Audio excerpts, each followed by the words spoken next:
قبل ما نبدأ صلي على النبي. وقصتنا النهاردة عن شاب وسيم بيتقابل مع حب طفولته اللي رجعت لكوريا من تاني، واللي كانوا جيران مع بعض من صغرهم وبيقعوا في حب بعض من جديد. فيا ترى ايه اللي هيحصل معاهم؟ ده اللي نعرفه. بس لو أول مرة تشوفني اشترك في القناة يا زميلي، وما تنساش اللايك وسبسكرايب والشير، ويلا نبدأ. الجزء بيبدأ مع تجمع عيلة بايريو وعيلة سيونغ، ودعا الطعام عشان ياكلوا من طعام جيون المميز ده، وبيتكلموا عن انهم اتقربوا اكتر من بعض، وكيونغ بيحب في سيو قدامهم وبيهتم بيها، وعشان كده جون بيقرر ان يتخانق مع نميك عادتهم يعني. فبايريو بتروح مع سينو وهي متضايقه منه، وده علشان العمل الكتير اللي معاه، وبيهون عليه وبيحضنوا بعض. واللي بيشوف ده هو دونغ، وبيكون هيقول لامه وابوه، بس بايريو بتوقفه علشان موافقه عليهم خلاص، ومش عارف ازاي سينوغ حباها كده اصلا، وبيعرفه في انه يروح يشتري حاجه لاحسن عشان امتحانه قرب، وبيديله مال، وده بيخلي دونغ مبسوط جدا وبتخليه يمشي على طول. فبيعدي الوقت مع كانغ اللي بيروح لعمل جونغ، وبيعرفوه في انها تسافر للقطب الجنوبي الشهر الجاي، واكيد هي بتحضر انها تروح عشان ده حلمها من زمان. وبالفعل هي بتكون بتعمل كده وهي حزينه علشان لو سافرت هتسيب كانغ لوحده، وهو بيكون واقف ولسه مصدوم من اللي سمعه اصلا. وفجاه هي بتيجي وبيتعامل طبيعي معاها، وبيقرر انهم يروحوا سوا،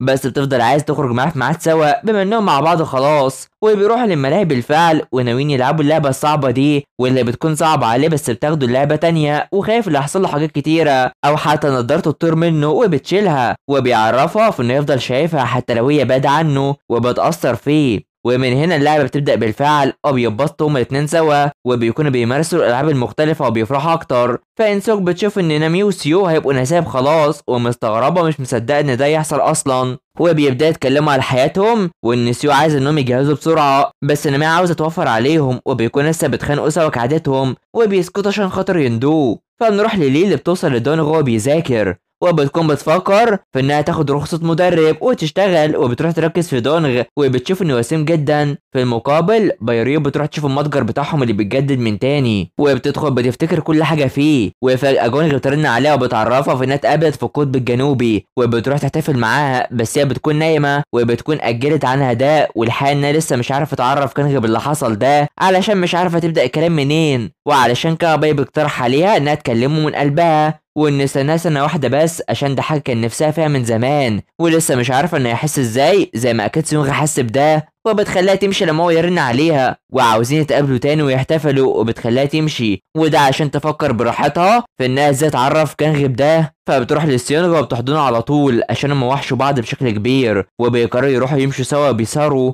فبيعدي اليوم مع نامو وسيو، وهي بتخليها تشتري لها الطعام اللي هتعمله، وبتاخد رأيها في الملابس، وبتخليها تعلمها الطعام مقابل انها تعلمها الانجليش علشان عايزه تسافر وتتعامل مع الناس وتتعرف على اشخاص تانيين. فبتروح تشوف انها اول مره تستخدم اي حاجه بتحصل، وبتفضل تعلمها ازاي تقطع الطعام، وبتخليها تعمل ده. في المقابل سيو بتيجي وبتخليها انها مش هتستخدم كتاب عشان المحادثه هي اساس اي لغه موجوده، وبتخليها تقول اللي وراها، وبتفضل تخليها تكرر الكلام اللي بتقول ليها ده، واللي بيكون كل حاجه بتقول عليها، وبتعدل عليها حرفيا، وبتخلي نمي تتضايق طبعا. فبنروح تجمع كيونغ مع جيون، وبيقرروا انهم يتعاملوا بشكل احسن، وبيكون كيونغ جاب عشان يشربوا الشراب الغالي ده، وبيقرر يدور الكاميرا عشان يتعلم التصوير ويعلمه يكون معاه، وبالفعل بيشربوا وبيسكروا، وبيبدأ يصوروا هو، وبيكونوا بيضحكوا فعلا، وبيفضل يعرفه في ان ازاي يصور بشكل احسن، وكونغ بيفضل يزعق فيه علشان يصور بشكل احسن من الاول. فبيعدي اليوم مع كانغ اللي كونغ بتجيله وبتبسطه قبل ما تروح العمل، وبيدخلها وبيشوف انها جايبه له قميص، وبتتكلم عن الراجل الطيني اللي بتشوفه فيه على طول، وانها بتحبه، وشايف انه بتصارع مع ابطال كتيره هي بتحبها، وبيشوف انها جايبه قمصان الازواج دول، وكمان عامله حساب ليوندو علشان يبان انهم عيله سوا، وبيتاثر، وبيروح يوريها انه جايب لها حاجات كتيره،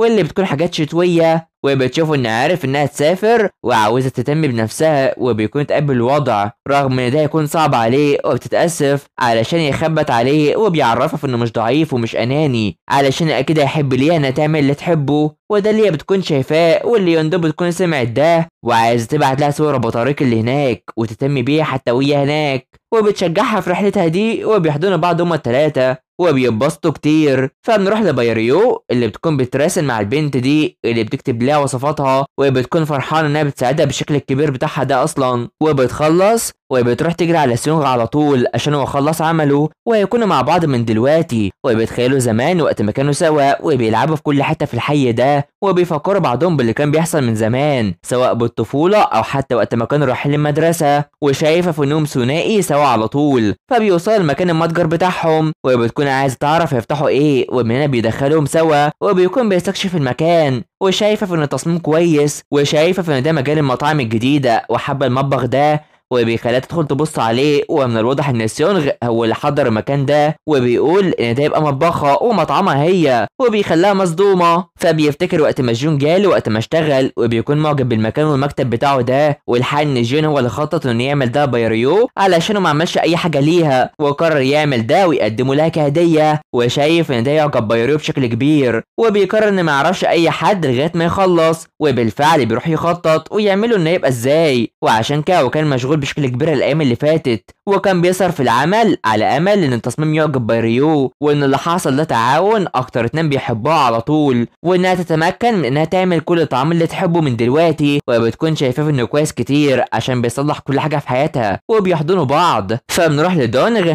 اللي جو بيدوله الحزام ده عشان يشغله معاه، ومن هنا اللي بتجيله وبتقرر انها تتدرب عنده وتكون معاه. فبنروح مقابلة الاربعه سوا علشان يحتفلوا بجونغ ويودعوها كمان، وبيفكروا في اللي خلاهم صحاب، وبتروح تعترف بحبهم لبعض، وبيقرروا انهم يشربوا سوا. فبيعدي اليوم مع كانغ اللي بيقرر يوصل جونغ، وبتروح تودع امها اللي ما كانتش عايزاها تروح وتسيبها، وكمان بتودع يندو واللي بيكونوا فخورين بيها، وبيقرر يروح يوصلها للمطار. وبيمشوا وبيتكلموا سوا كمان، وبيقرر يستناها. فبنيجي الوقت افتتاح مطعم بايريو واللي امها وبابا بيجوا وبيشوفوها على طول وبيشجعوها بمشروعها ده. وسونغ بيروح يحضر لهم القهوه، وعاوز ان جين يشتغل معاه ويساعدها شويه حلوين بما انه معاه من زمان. فبتروح تشتغل قدام سيونغ وبتخطط للي تعمله في المطعم، والناس دي تخليه مشهور وفي كل الحالات بيكون فخور بيها. فبيعدي اليوم وبتروح تشوفه فستان واللي بيعجب بيها كتير وفرحان بيها، وبتروح تهزر معاه وبيبدأ يتخيلوا تخطيطهم للزفاف اللي هيحصل، والكل بيرتب لده، واللي سيو بتكون مبسوطة بيه جدا وكمان بسيونغ، بس بتفضل عايزاهم يأجلوا سنة لما مشروعها يكبر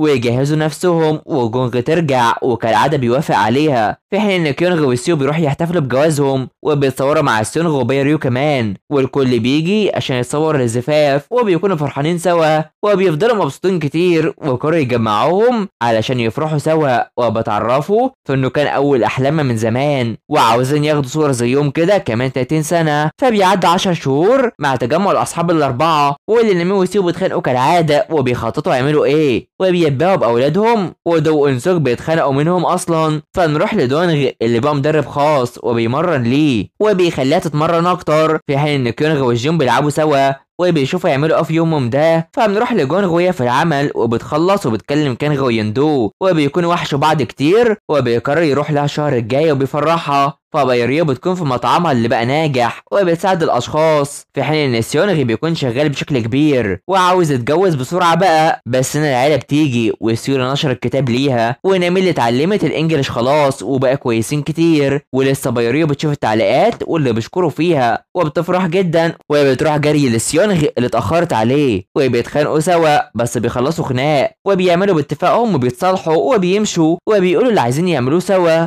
وبيقرروا يروحوا يشوفوا بيت الزوجيه بتاعهم ده وبيبقوا سوا خلصوا مع بعض. وقصتنا بتخلص علينا، فما تنسوش اللايك والاشتراك في القناه وتفعيل الجرس حلوين علشان يوصل لكم قصص تانية كتير. سلام.